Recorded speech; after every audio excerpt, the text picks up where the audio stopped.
Last updated November 21st. The Oscar race is off and running, and while I posted my inaugural predictions a few weeks ago, we already have some major movements in a few categories. One of those is Best Actor, a category that's now finally starting to take shape after what seemed to be a wide-open field, aside from one. Indeed, this one very much seems like it's Gary Oldman's to lose. The beloved performer turns in a wholly transformative performance in Joe Wright's World War II drama Darkest Hour, in which he plays Winston Churchill. Oldman is as good as everyone's saying, and bolstered by an Anthony McCartan script that gives him multiple explosive speeches, which he subsequently hits out of the park. This is a film chock of Oscar clip-worthy scenes. Image via Sony Pictures Classics. But beyond Oldman, it's really not that competitive of a Best Actor race just yet. Timothée Chalamet should absolutely be in contention for his star-making turn in Call Me By Your Name, which continues to rack up critical support after first bowing at Sundance earlier this year. It's a major contender in multiple big categories, and while younger performers don't usually score Best Actor nominations, if the Academy takes to Call Me By Your Name the way audiences at Sundance, TIFF, and the New York Film Festival did, he should make the cut.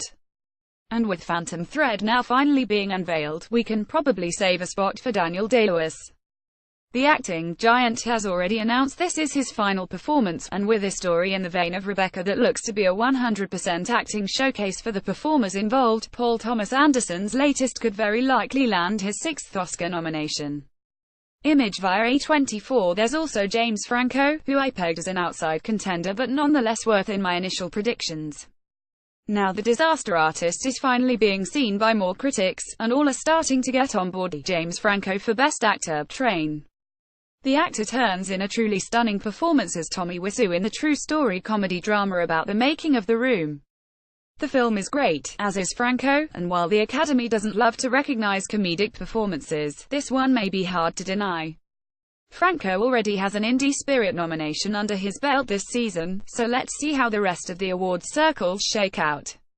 And then we have Jake Gyllenhaal giving one of the best performances of his career in Stronger, although his footing is less solid given that the film seems to have underperformed at the box office and, disappointingly, is at risk of being forgotten come Oscar time. Andrew Garfield could be back in the mix for his impressive turn as a paraplegic in director Andy Serkis' true story drama Breathe. That film has some mediocre reviews, which may stand in Garfield's way, but the guy's incredibly likable and does a swell job in the film. And, let's face it, if he can get nominated for Hacksaw Ridge, a nod for Breathe is entirely possible. We'll have to wait and see if this one endures or if it fades pretty quickly as buzz surrounds other films and performers. Image via Sony Pictures. Denzel Washington is also something of a question mark. He came this close to winning last year for Fences, and the buzz was that he could be back with a vengeance in a starring role in the new film from Nightcrawler writer-director Dan Gilroy. But that film, Roman J. Israel, ESQ, got a pretty muted response at TIFF, and the performance is, honestly, a little off. It's a showy role to be sure, but the film has trouble coalescing and the performance is one of those that could be divisive. Some may say it's brilliant, others underwhelming. I'm still unconvinced he's getting in here, but with such a thin pack I suppose it's quite possible. And then there's Tom Hanks reuniting with Steven Spielberg for The Post, which could shake up the race in a big way. The true story drama tackles incredibly timely material like freedom of the press and presidential corruption overreach, and Hanks plays Washington Post editor Ben Bradley. The Academy has a habit of snubbing Hanks lately, overlooking the performer for both Captain Phillips and Bridge of Spies. In fact, he hasn't been nominated since 2001 for Castaway, so this one's far from certain, but definitely want to keep an eye on if The Post really pops. Image via 20th Century Fox. And another unknown is Hugh Jackman, who leads the P.T. Barnum musical biopic The Greatest Showman on Earth.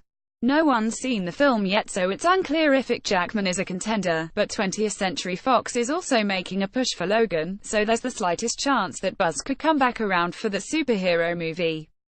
But, given the Academy's snubbing of the genre over the years, Greatest Showman is likely his best bet, and that's probably where Fox will put most of its campaign money.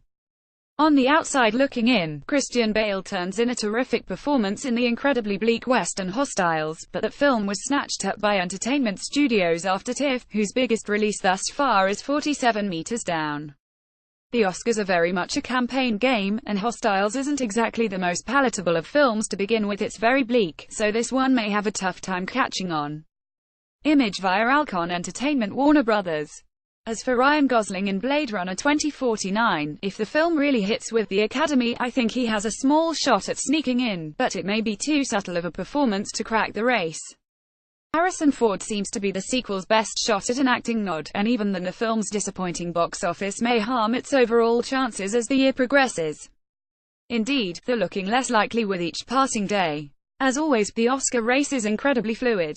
I'll be updating this post regularly as the weeks go by with new rankings, thoughts, and notes, but for right now here's how I see the race's standings. Note that these are listed in order of likelihood of being nominated. It's definitely too early in this race to start picking winners, even if Altman feels like a lock.